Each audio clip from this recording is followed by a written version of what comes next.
Assalomu alaykum azizlar, men Fazliddin Yoqub, xorijdan Amerikadan Tarix omonatdir kanali va gruppasi. Bismillahirrohmanirrohim. Bugun mana 20 kundan oshdi sizlar bilan ko'risholmaganimizga TikTok, YouTube, Instagram va boshqa internetlarda faoliyat olib borolmaganimizga. Albatta biz ham tirik jonmiz. Allohning izni bilan nimalar bo'ldi desangiz, fitnalar bo'lyapti, tuhmatlar, ig'volar, hukumat ham jim turmayapti. Urushparastlar, xoinlar, sotqinlar, trollar, tarixi, tili, dinini bilmagan, xorijga Amerikaga kelib qo'ygan bir kibr sohibi bo'lgan xayrsiz hukumatda itlari har yerda vovullashda davom etmoqda. Biz ular bilan vaqt o'tkazib, ismini, sharifini qayerdan, Toshkentdanmi, Xorazm, Andijondanmi aytib sharmanda qilib ulamo olishga vaqtimiz yo'q. Pastkashlar pastkashligini qiladi. Shu 2 hafta o'tgan shu bir xunuk bir holatlardan keyin bugun mana do'stlar sog'ingandik, chiqib assalomu alaykum deganlarga alaykum assalom, duo qilganlarga biz ham duo qilib bismillahirrohmanirrohim deb bugungi mavzuni boshlaymiz.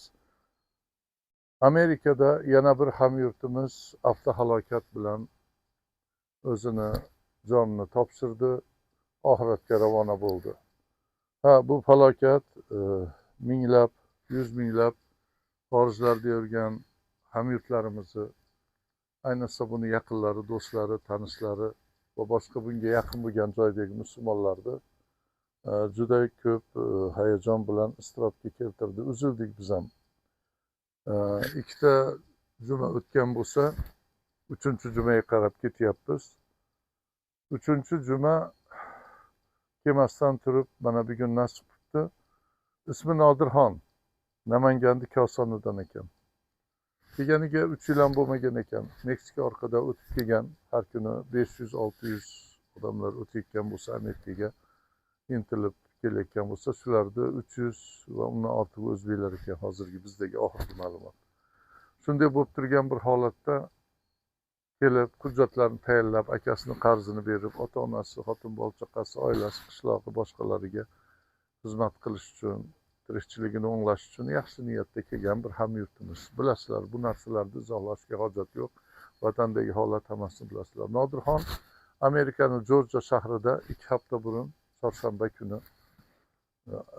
trakini bir chekkaga to'xtatib, ozgina bir mushkulotni tuzatayotgan vaqtida boshqa tomondan kelgan trak tomonidan avtohalokatga uchrab, olamdan ko'z yumdi. Inna lillahi va inna ilayhi rojiun. Nodirxon to'g'risida bo'lgan ma'lumotlar juda bizda oz, lekin shunday bo'lsa ham sizlar bilan o'rtoqlashmoqchi bo'ldik. 41 yoshidagi navqiron vatan o'g'loni. Bolalari, oilasi, ota-ona, yaqinlaridan uzoqda, xorijda, uzoq bir dunyoda bir uchi Amerikada. Endi tuproq o'sha yerda olingan ekan, qadar ekan, boshqa degan gaplar bor. Hammasiga bo'ysunamiz, to'g'ri deymiz. Shu yerda jonini taslim qildi, janozasi bo'ldi-yu, taraf joyiga qo'yishdi. Do'stlari jomiga tiqilib ketdi insonlar deb aytishdi. Men qatnasholmadim. Men ertasiga shanba kuni eshitdim.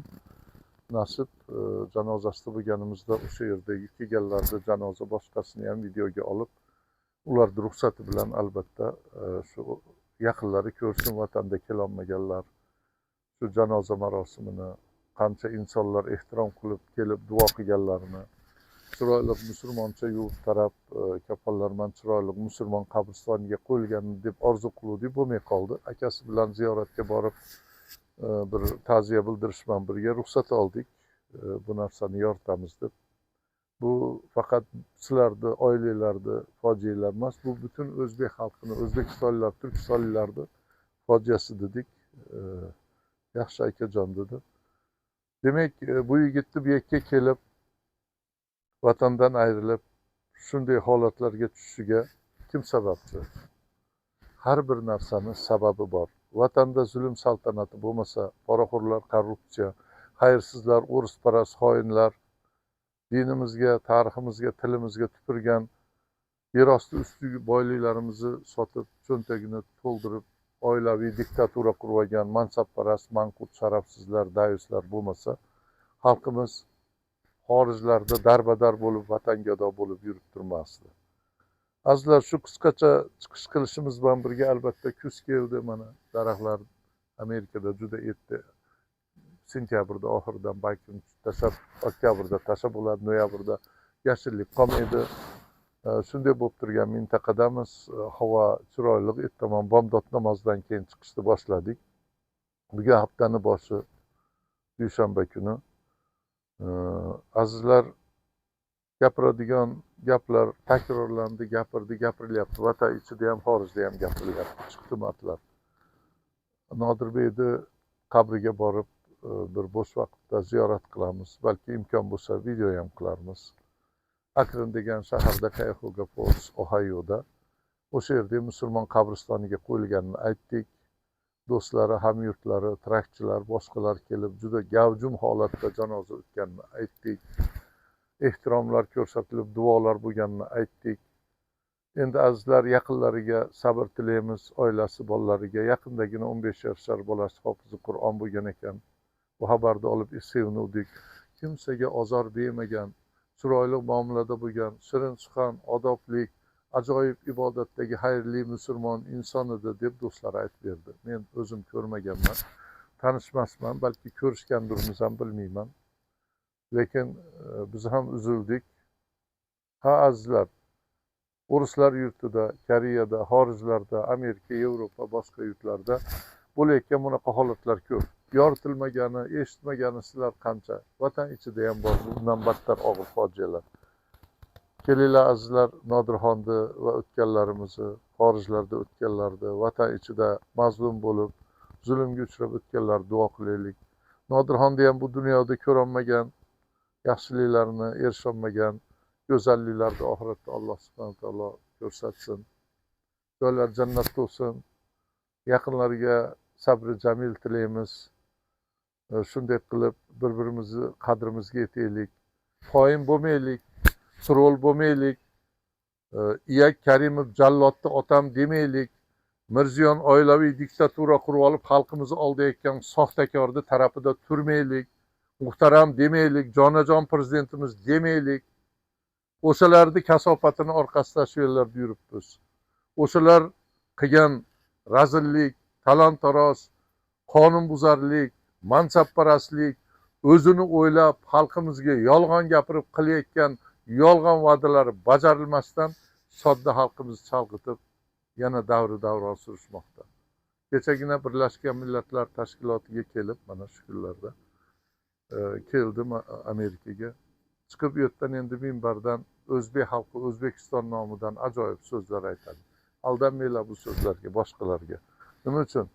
Chunki yana qaytarib aytamiz, xalqiga, vataniga, millatiga qasamyod qilib xizmat qiladigan zotlar mana bunday xorijlarda xorizor bo'lib, janozasi xorijlarda bo'lib, xorijlarda tirikchilik deb har xil yo'llarman xorij davlatlarga ketishiga xalqini, millatini yo'l qo'ymaydi. Qaysi millatdan bo'lsa ham o'sha vatanda xalq ishonib qo'ydimi, u tojikmi, forsiymi, forsistmi, boshqami, kim bo'lganda ham xalqni ishonchini oqlash kerak. Biz o'zbek, tojik, qozoq, qirg'iz, tojik, turkmanlar o'rtamizda bu narsa yo'q.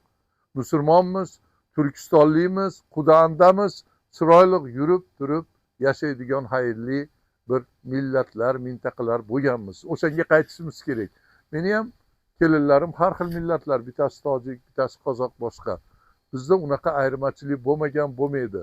Keyin xorijlarda faoliyat ko'rsatayotganlarni Facebookda unda chiqib, internetlarda u vatandagi zolim, poraxo'r, o'risparast, kremlparast, sharafsiz zolim hukumatga xizmat qilaman deb, yaxshi ko'rinaman deb bir ikkita bema'ni narsalar yozib, xorijdagi sog'lom fikrlaydigan pokiza xayrli insonlarimizni ham qoralayotgan sharafsizlar bor, olishayotganlari bor.